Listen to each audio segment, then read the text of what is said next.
as he takes one inside for ball one. Mason Molina remains on the mound, the lefty, pitching into the seventh. As this one's in the dirt to Shoji Naga for a 2-0 count. We saw a similar situation to Cody Shoji Naga back in the fourth. He was ahead in the count, 2-0. Ended up flying out to center as the result. He's going to hit this one in a high fly ball out to right field.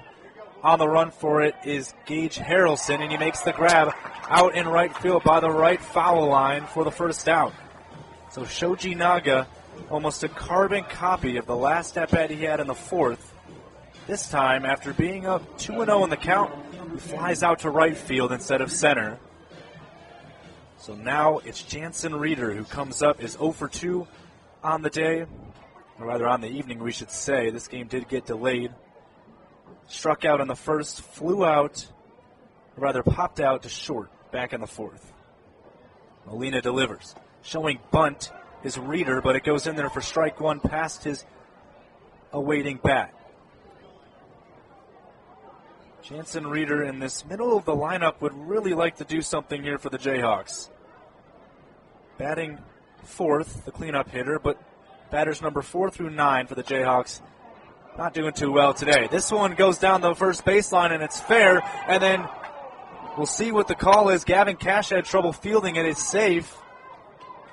And unfortunately, Jansen Reeder is coming up limping. He's safe there. It might be an error on Gavin Cash at first. Coming over to make the play was Molina, but he didn't get there in time. They're going to rule it a single, I believe. And that really doesn't matter at this point because the bigger issue is this is a 2-week-long injury that as of Monday, they weren't sure they were going to play him at all this week. Put all their eggs in the basket of next week. And darned if he didn't hurt that heel again on an awkward play, trying to beat it out step for step with the pitcher covering the bag at first. Gutty effort by Reeder, but he's going to immediately come out of this game. Like there was no debate. Ken Wainwright, the team trainer, came out. The head coach, Dan Fitzgerald, came out. And it's an immediate decision, not even walk it off. When the injury first happened in Columbia 2 weeks ago, it was similarly quick with how fast they decided to lift him. He came back that same weekend, and it was honestly impressive that he was back in 3 days, but you could tell he wasn't quite the same.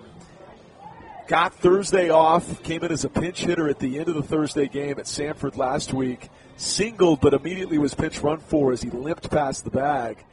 And in talking with Coach Fitzgerald, I know they honestly were really close to just not playing him. But you heard it in his pregame commentary as we see the next Kansas hitter. By the way, single was the official ruling, and the Jayhawks will have Garrity come on to pinch run with Michael Brooks up next. You could hear it in Coach Fitz's voice. He was almost surprised that Reeder was a possibility to play tonight. And sure enough, he aggravates the injury. Here's a wild pitch at second base. Will go to Kansas on one that bounced in. Brooks with a great RBI chance now, but that's going to be something to monitor the rest of the weekend. We might not see Reeder again until Arlington on Wednesday.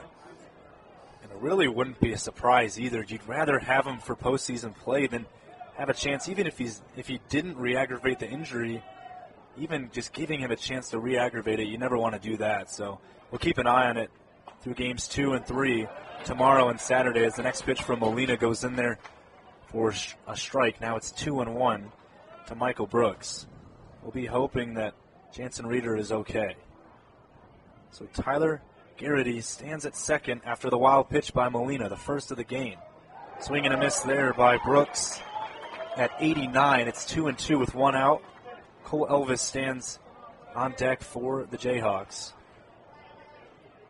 It's a mammoth loss if he is done for the rest of the weekend because he's been one of KU's hottest hitters, and he's their second-best power hitter on the team.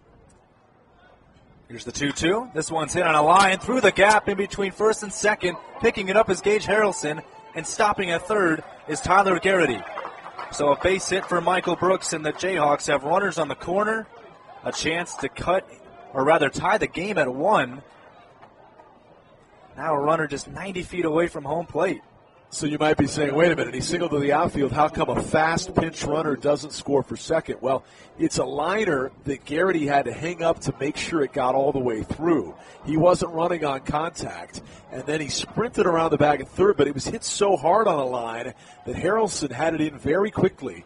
If there was any type of blooper or lob to that ball, maybe he scores from second, but it was pounded, so he had to stand at third. Molina checks on Brooks over at first after the single by Michael Brooks. A middle of the order for the Jayhawks that has struggled all night long. They're delivering here in the seventh. Runners on the corner, like I said before. This is the first time Molina has had 2 runners on base for the Jayhawks today. There's a foul tip by Cole Elvis, who is 0 for 2 tonight. Struck out both times. Second time, the ball went past Hudson White, the catcher, and White had to flip it on over to first before Elvis could sprint on over to try to get to the bag in time. Here's the 0-1 from Molina. That's a high breaking ball in there for a ball. It's 1-1 with 1 out. Jackson Klein is on deck, followed by Collier Cromford, and then Jake English. So here is the 1-1 with 1 out. This one's hit foul down the left field line. He went really early on that one. And that's just one of those pitches that you see as a hitter. Your eyes widen up, and you want to hit it deep, but you go too early because it's an off-speed. It was right where he wanted it, just really good pitch from Molina. So now it's 1 ball, 2 strikes. 1-0 Texas Tech. That pitch is inside and called a ball. Texas Tech fans not too pleased about it. They wanted Molina's 12th strikeout right then and there. Maybe they're just keeping him in and trying to get that career high, which would be 12. He would tie it at 12. He would get it at 13. Molina checks on the runner at first. It's Brooks. And we'll do it again. 2 balls, 2 strikes, 1 out. It's unbelievable. The game is still 1-0. It's a testament to what KU's pitching has done in tonight's game, keeping it 1-0. Elvis hits this one through the gap in between third base, and the run's going to score from third, and it's 1-1.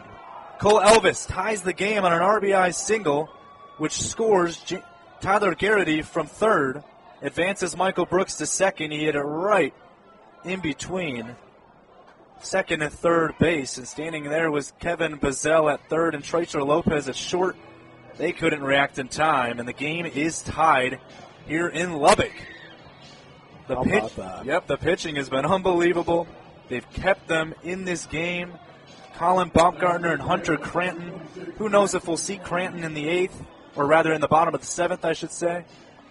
But my goodness, this offense finally getting base runners against Molina and getting a run.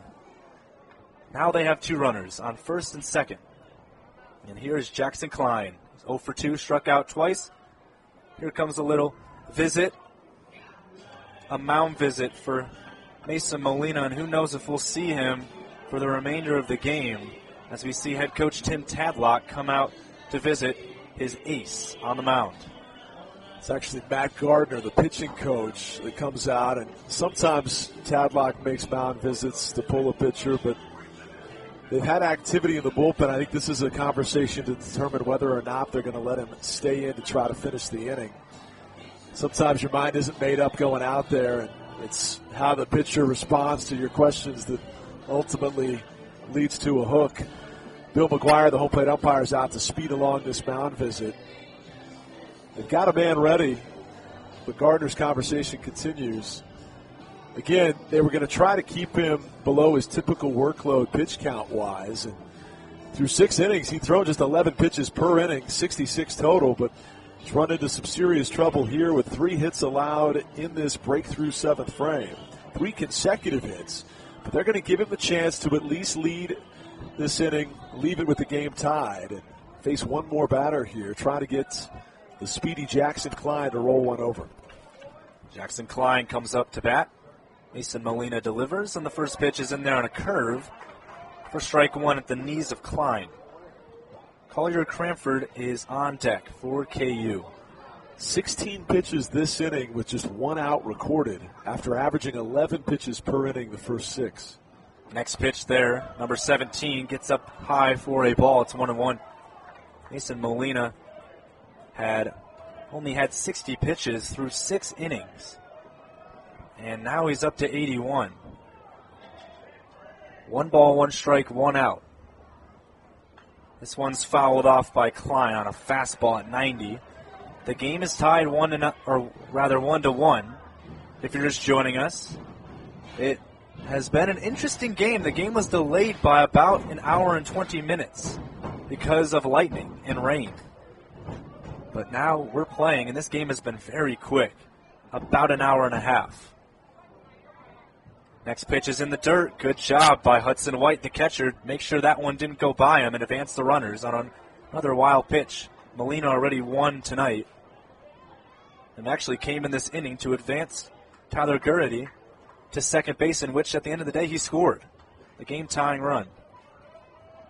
So Molina trying to get out of this inning, or if he can, just strike out or get this batter out. And he does just that. He gets Jackson Klein looking, and there's out number 2, and Mason Molina says, well, I already got 1 out, might as well try to get another one. And he's going to go in for the 3rd out, see if he can get it here in this inning. Jackson Klein strikes out for the 3rd time today. Ties his career high with 12 strikeouts now. He did that late April versus Baylor. He's done it here versus Kansas on 1 fewer out. It was 7 innings to get 12 Ks versus the Bears, 6 2/3 versus Kansas as the rain picks back up. So there is a strike on the first pitch, curveball to Collier Cranford, the 8th hole hitter. Can Molina do it? Get that 13th strikeout, break his career record in strikeouts in a game. Check swing, got him. Cranford goes 0-2 down in the count. And now the fans here in Lubbock at Rip Griffin Park starting to clap, some of them getting on their feet. This is for the record for Mason Molina. The 0-2. Swing and a miss, and there it is. Mason Molina, a new career high in strikeouts in a single game, 13 for the ace. And that might be all he does in this game. And all he does is an understatement. He did so much more than he could have anticipated in this game. And he makes history against the Jayhawks here in Game 1 of this final regular season Big 12 series in Lubbock. Well, we'll head to the bottom of the 7th inning stretch. It's 1-1 between Kansas and Texas. The Jayhawks tie it up. We'll be back for the bottom of the 7th.